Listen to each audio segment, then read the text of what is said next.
Hey everyone, thanks for joining Honeybot channel again. We're starting to make these regular YouTube videos about the new features and the new exchanges to which Honeybot is connected. I'm really excited to have John from Blockchain on today. Blockchain is a new Brazilian exchange that will be supporting an upcoming release of Hummingbot in version 36. So with that, maybe John, can you give a brief introduction of yourself to the community? Absolutely. Thanks very much for having us, Michael. So Blockchain is an exchange that is currently focused on its launch market in Brazil. We saw that as a great opportunity of an example country where the demographics were right and the demand for the sort of things that we can offer are great. My personal history and a lot of the team behind this is actually X Financial Services. So I'm formerly from NASDAQ, formerly Toronto Stock Exchange, been in blockchain personally since 2011 for my own interests, and doing what I can to bring these sorts of technologies from traditional finance and combine them with blockchain and blockchain as far as bringing the best sort of secure high performance solutions to the market. And our exchange is certainly a sign of what we're coming forward with. This is a great initial start for us. Cool. And so, why did you guys pick Brazil to launch the blockchain exchange? So we looked at a combination of factors around currently the general investor is not really able to get access to high quality financial instruments or financial services. The local stock exchange type investment opportunities are for the relatively wealthy. Let's say, for example, there's about 300,000 securities trading accounts, to my understanding, in Brazil, in a country of 200 million people. But there's in the range of 2 million or so crypto trading accounts on the pre-existing exchanges, because that's something you can get into is, let's say, a bus driver who's got, $10 worth of investable assets a week and not 10,000, for example. And so when you have a domestic currency that's generally speaking depreciating against other international currencies, and you can use that currency to now leap into a Bitcoin, Ethereum, your asset of choice, that's a great way to squirrel away some money rather than necessarily putting, let's say, gold bars under the bed, where there's a genuine risk potentially to your person if you have something like that at home. So this is a nice electronic means of getting access to those investment products for those who want that as an investment thesis. And obviously for anyone who's an enthusiast of crypto in general, we hope to offer the best quality service for those who know what they're looking at. Yeah, I definitely agree. We actually see a lot of Brazilian users of Hummingbot because it's an open source project, so anyone can use it. And we actually have a Brazilian team member who maintains our Brazilian Discord channel and has been working with John and his team in terms of translating the materials for the Brazilian user base. We were really excited. I want to throw in there, really excited when we started to see the initial users start pouring in. I think Brazil as a market, I'll just highlight as well, has been unfortunately plagued with a number of sort of immature symbols of market participants who weren't really able to offer what I call a secure or a trustworthy financial service. Scams, assets lost, are various Ponzi's and things of that nature. And so what we wanted to make sure we were doing was put our faces out there, really say that we are who we say we are. Your assets are truly secure, and I can talk more about how we do that further in the video, and give them high quality liquidity to top it off, because that combination has really been lacking. Yeah. I think that would make for a good segue, because obviously, users have many exchanges to choose from in the market. Large ones like Binance, decentralized ones. So what makes you believe that blockchain is going to be kind of on par with the best of breed in the exchange industry? Sure. So from an asset security perspective, what we've done is we've partnered with a company called Balance, which is a crypto custodian that's taken investment from some securities dealers in the space. It's actually utilized by those same securities dealers. We're a client of theirs for third-party custody. So both from a hot and cold wallet asset perspective, we actually have insurance on our portfolios of assets held with them.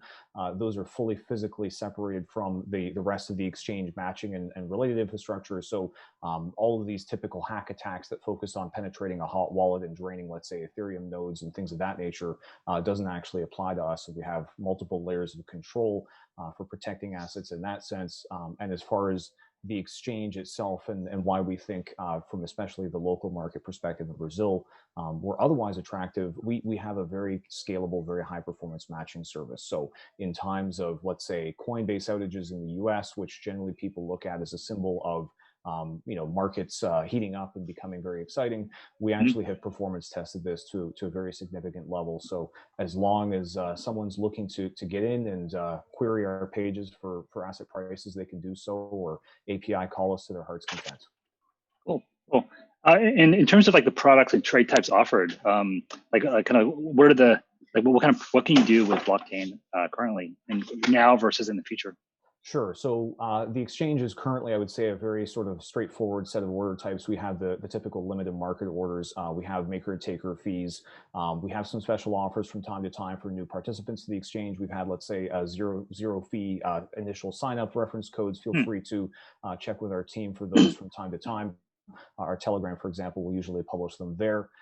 And along with that, we have just a sort of a typical central limit order book model for the exchange, depth of book against BTC BRL at this point, Ether BRL. We're a Paxos partner exchange. So if you have dollar tokens you'd like to ARB into the Brazilian market and otherwise can't get access to it, that's certainly one way to come and access the marketplace.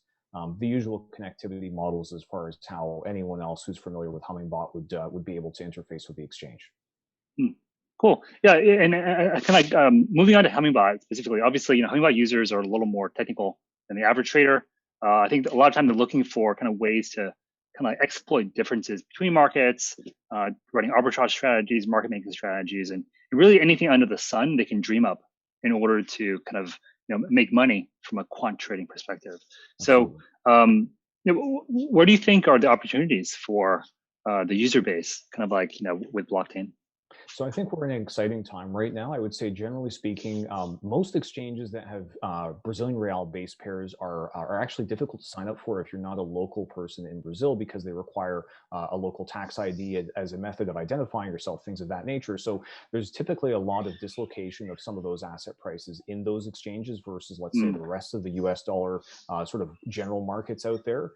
That's changing now, first of all, because we certainly allow signups for the majority of the rest of the world for the exchange. So we certainly Mm. act as a bridge to that, where that's possible for the local Mm. Brazilians. They can arbitrage against different country participants who might be looking at our market books. And not surprisingly, more recently, Binance has also introduced access to Brazilian real base pairs. Oh, So wow. we've been observing the quality of quote that we have, the quality of quote that they have, and we've actually observed from time to time some quite significant opportunities. So they have, let's say, the same BRL BTC as well as Ether, as well as USDT, and I believe BUSD pairs, which, of course, if anybody knows, is a white label of the Paxos dollar anyway, so treatable as a Mm. one-to-one. So we've certainly seen opportunities within our exchange or against those other external venues for triangular or ARBs or just very simplistic market maker opportunities, closing spreads and capturing something between those, for example. Cool. Cool. That's really interesting. And is blockchain live now? Absolutely correct. So the exchange has been operating in its current form for quite a number of months now. Originally, we were a locally branded exchange on I would say, a less advanced technology stack that we've been working on over the course of 2020 to improve. We wanted the international name because we did want to expand beyond those borders originally, and so Mm. this is sort of our foray into bringing local liquidity to the rest of the world and vice versa as well. Cool. And so, can you tell me about kind of how 'cause it sounds like Brazil is really the first market for blockchain. Correct. Correct. How do you think about the expansion strategy, going forward, as you kind of like after you kind of get to critical mass? Of course. So I think in terms of local fiat currencies, we may not be necessarily onboarding dozens of those, but I do think we will be Mm. focusing very heavily on stable coins and providing, in that sense, sort of a proxy of foreign exchange type capability to go from Mm. country market to country market. I think we'll be partnering more, and you'll be seeing more news around how we allow fiat onboarding for different markets through methodologies like that, where you can find a local, let's say, I'll just pick a random example and suggest euro, base currency to a euro tokenized, and then onboard through the exchange through that methodology.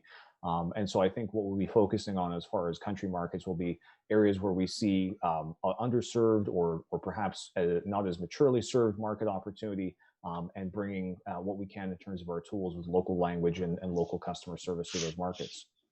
Cool. No, I think that makes a lot of sense actually, because like what we're seeing is that it's kind of almost like the FX market is kind of starting to merge with the crypto Absolutely. market. And and so it's kind of having these local exchanges in every country that services that local jurisdiction. I think makes a lot of sense going forward. Well, especially when you look at some difficult to make stable coins where you now have things like Mm, synthetics that's producing the ability to make essentially a tracking asset against anything you'd like. So, not providing necessarily any indicative intentions from our side, but the ability to make a, let's say, a Cambodian currency stable coin right. without actually touching Cambodian currency, probably difficult.